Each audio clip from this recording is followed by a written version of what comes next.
Merhaba arkadaşlar. Araf'ta setinden yeni çekim görüntüleri, heyecan dolu kamera arkası paylaşımları yayınlamaya devam ediyoruz. Son sahnede İlsu Demirci bir hayli zorlanmış. Havuz sahnesi İlsu Demirci'ni zorlamış. İşte bu zorlu çekimlerden olan kamera arkası paylaşımlar bugün yayınlandı. Ben de hemen sizlere iletmek istedim.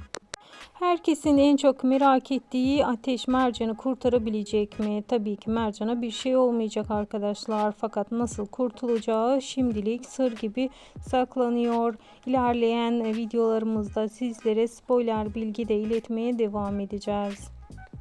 Arafta dizisinden yepyeni haber ve bilgiler, oyuncuların günlük paylaşımları anında sizlerle oluyor. Bunun için takipte kalmayı, bildirim zilini açık tutmayı unutmayın. Hoşça kalın.